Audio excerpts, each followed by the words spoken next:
Whether it is to compel an audience to watch a standard Transformers movie, or open up a mountain range to perhaps find a couple of golden doubloons, or even more astonishing, to actually launch a man into outer space, explosions have been a large part of human history.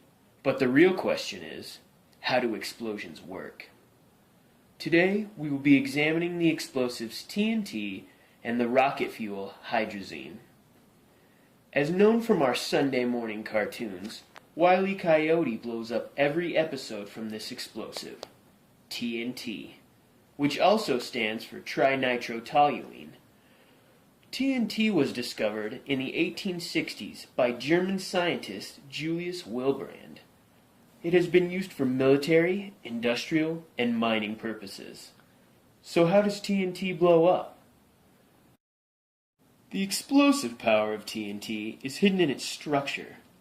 The nitro groups attached to a benzene ring are sterically hindering each other, so all it takes is an initiating force, such as a spark, which will cause the whole structure to fall apart, aka decompose, into gaseous, more stable molecules.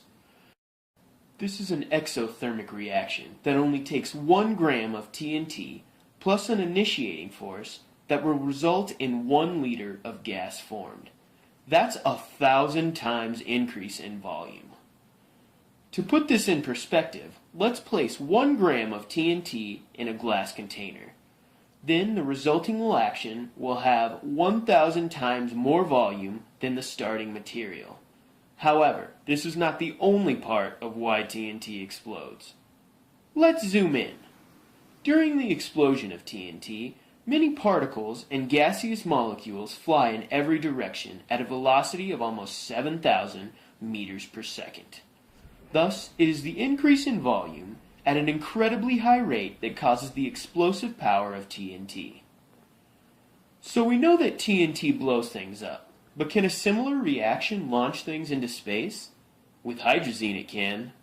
Hydrazine was first used in World War II to fuel Germany's first rocket-powered plane, and most recently, hydrazine has been used to launch a probe to Mars. Hydrazine is even more exothermic than TNT. Hydrazine, when catalyzed, decomposes to make nitrogen and hydrogen gas, which greatly increases the volume. This happens at a velocity of over 9,000 meters per second. Hydrazine is a good rocket fuel because it's a liquid, which is easy to store. Hydrazine also gives off water and nitrogen gas as harmless byproducts to the environment, and lastly, hydrazine does not need an ignition source like TNT, making hydrazine much more powerful and a better rocket propellant than TNT. So how are these two related? Both TNT and hydrazine explode by decomposing into similar, more stable gas molecules, which increases the volume of the reaction at an incredibly fast rate, which causes an epic explosion. So we love explosions, but what would the world be without them? Pretty boring if you ask me. So even if explosions may be our own demise in the future, as they say in showbiz, the best way to end is to go out with a bang. So fun fact, TNT and dynamite are not the same thing. How do these two explosive sticks